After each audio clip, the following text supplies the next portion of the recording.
Hi, I'm Hunter. I'm from Blindness, and what does Cane Day mean to you? White Cane Day means a lot to me because I know that for my something that we should celebrate every year to make people aware.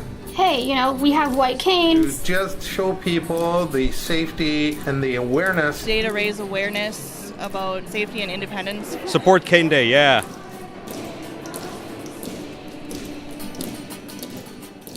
Welcome to Blind Abilities. I'm Jeff Thompson. Here in the historic Rotundra.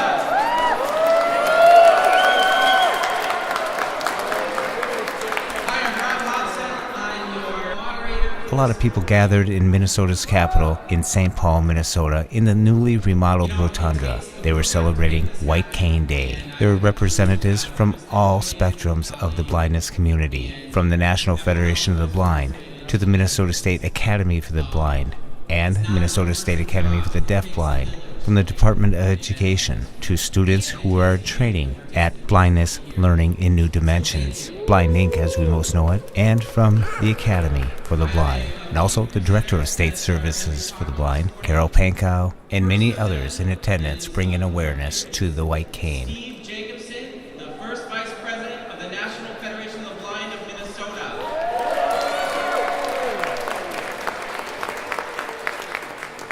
The history of the White Cane Day. Good morning, everyone. There's much being said this morning about the symbolic and very real role of the white cane in independence of blind people. The White Cane Day means a lot to me because I know that for my community it's a very important day where we recognize not only the white cane that we use for independence, but also the opportunities that we have, and allowing other community members to be aware of blind and visually impaired people, the contributions that we make to our community. So it's a very important day to recognize blind, visually impaired, not only pedestrians, but also the blind community in general. Many blind people and some professionals viewed the cane as a symbol of a more dependent past. Sometimes those who carried canes or those who traveled with dog guides were turned away from restaurants and hotels. I'm Brittany, and I am a student at the Minnesota State Academy for the Blind. And what White Cane Day means to me, it's something that we should celebrate every year to make people aware. Hey, we have white canes. We're able to cross the street and get from point A to point B.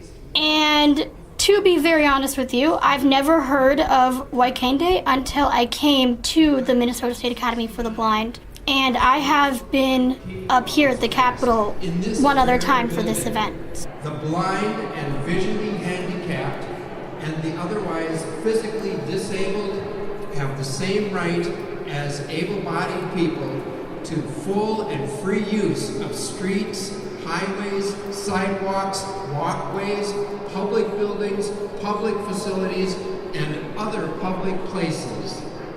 The law further guaranteed our right to restaurants and hotels, all modes of public transportation, and, quote, other places to which the general public is invited, unquote. The Minnesota White Cane Law also states that every totally or partially blind person shall have the right to be accompanied by a guide dog in any of the places listed in Minnesota statutes. I'm Martha Harris. I'm from Minneapolis. I work for Blind Incorporated, and I'm just here for my students and myself, and we're going to enjoy listening to everybody and doing the cane walk. My name is Jessica Sari, and I'm here with MSAB, Minnesota State Academy for the Blind. Day to raise awareness about safety and independence. Hi, my name is Scott Michael Tokunaga. I actually am from Hawaii. I'm currently working at Blind Incorporated, doing my apprenticeship there. And I am here at the cane walk here to bring awareness to people who every day live their lives, living their lives they want and using their long white canes to navigate through the city here in Minnesota. I'm glad to be here. Let us commit ourselves to make this world a still better place for those blind persons that come after us. Thank you.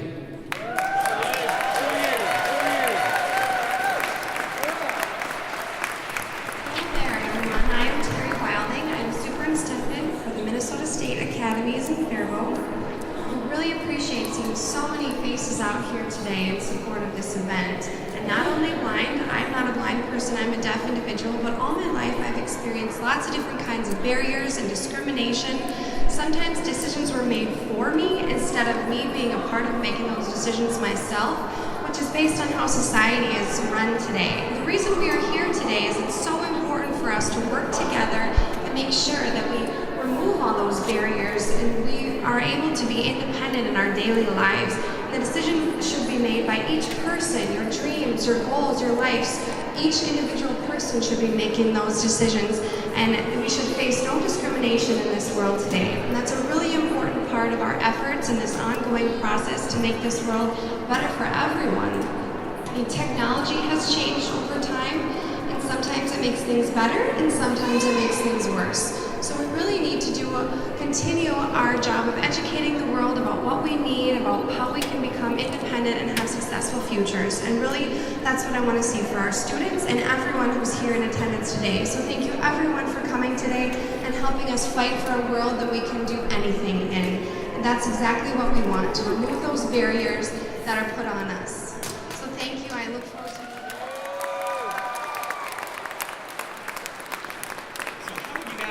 hear the White Cane Day Proclamation.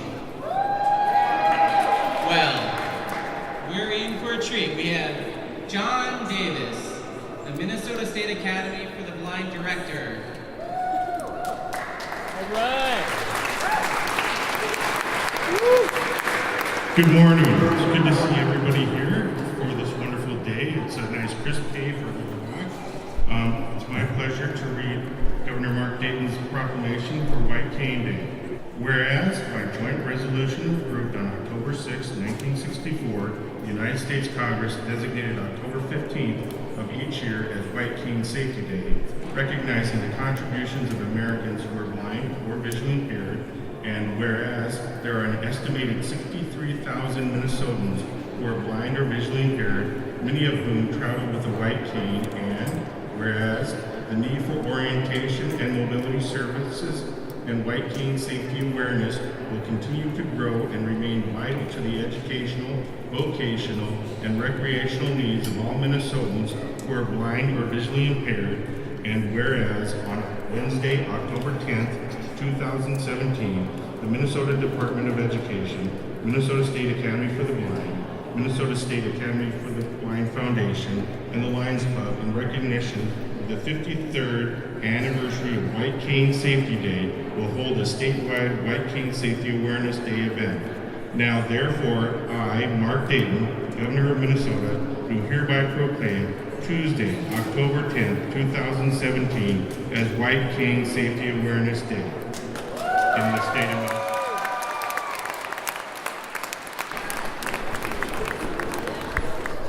The choir of MSAB, Director Jennifer Pelletier. Why am I up at White Cane Day with my white cane in my hand? I think it's important to tell everybody that we are here, that this white cane means yield or stop. And I want to thank the people of Faribault, Minnesota, who, when I walk across the street, they stop. And I always have my cane in front of me. I always lift it about a foot off the ground before I start walking, so that drivers know that I'm going to be moving. So even if I have the green light, I still put my cane up and then back down again, and then I cross the street. I want to thank them for their kindness and stopping in my community. So I'm up here at the Capitol to say that very same thing. I'm Anna, and I'm from Republic of Georgia. So I'm exchange student for 1 year, and it was the first time when I had White Cane Day in the United States. Yeah, I've had White Cane Day in my country, but it's really interesting when you have White Cane Day or something in another country. So White Cane Day means for me independence, freedom, and more safety. It's really important day for me, like blind.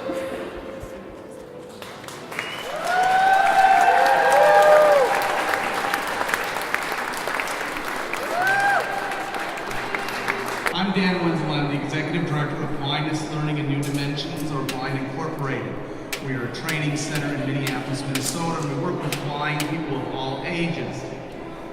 This is a really important day for me. I recently celebrated an anniversary, and that is that I have been carrying my cane for longer than I haven't carried a cane. And as a blind individual, I find that that really gives me freedom. Who thinks that the cane or guide dogs gives you freedom? Let's hear it. If you think about it, these tools of blindness are magical. They're magical because they give us an opportunity to go out there and do what we need to do every day, whether it's going out there and getting to our classes, or going and getting to a job, or going out and having a good time and participating in the recreation that is all around the great state of Minnesota. But the real magic and the real independence doesn't start with the guide dog or with the cane. It starts inside of you. Each and every one of you has a spirit. And the cane or a guide dog is just one tool that you can use to enhance that spirit and to optimize your independence. For me, the most exciting thing about days like today is that I'm not walking alone, but I'm marching with a bunch of my fellow blind people, showing that we are independent. I look forward to seeing you, not just today, but all around the Minneapolis-St. Paul area, or Minnesota, or in other states, or wherever our paths may cross. I look forward to hearing today the tap of canes and the click of paws as we go and we show that blind people can truly be independent. Thank you. My name is Ken Troublehorn, Mr. Troublehorn. I am the technology instructor at the Minnesota State Academy for the Blind in Faribault, Minnesota. I'm here at the Capitol today to celebrate the White Cane Day. We're celebrating today and showing people and doing a little walk down towards the Cathedral and back to just show people the safety and the awareness and the responsibilities of other people when they see a white cane. What do you teach at Blind Incorporated? I do communications, so I'm Braille and technology.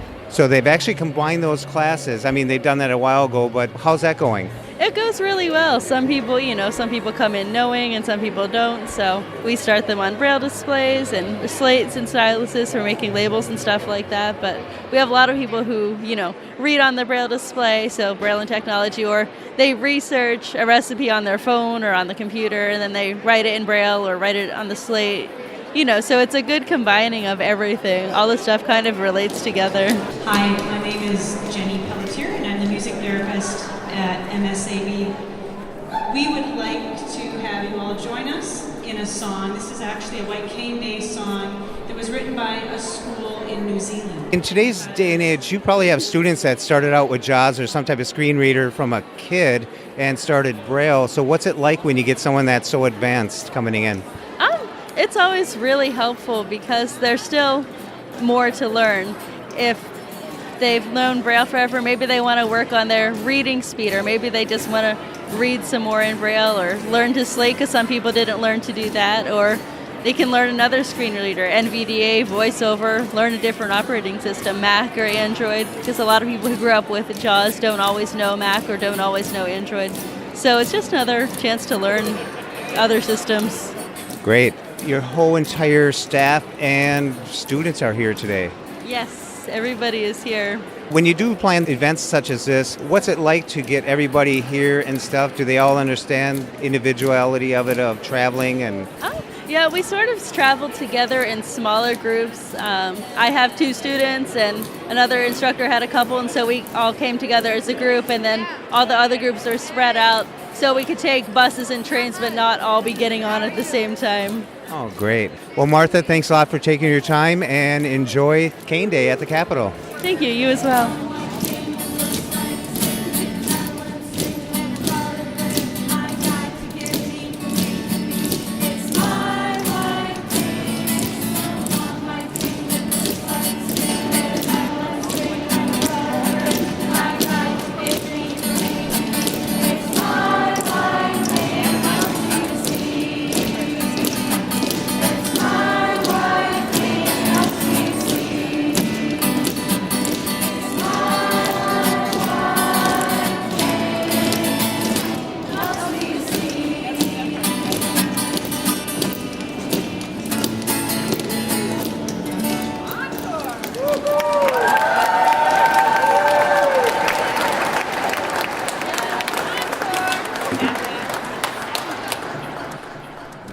Hello, my name is Kristen Oy, and I'm the State Specialist for the Blind with the Minnesota Department of Education. Thank you, Jennifer, and the MSAB choir, and everyone for singing that song. Thank you so much. Okay, I'm going to just run through the route with you. There is a mistake on the written... Moderator Rob Hobson gave a big thank you to the sponsors of the event, White Cane Day at the Capitol. Included were the local Lions clubs of the Minneapolis-St. Paul area, Minnesota State Academy for the Blind, the National Federation of the Blind of Minnesota, and Blind Incorporated, Blindness Learning in New Dimensions. We all proceeded to go for the walk where we crossed streets, went down sidewalks. It was a great day, nice autumn weather. It was Minnesota nice. Thanks for listening. We hope you enjoyed. And until next time, bye-bye.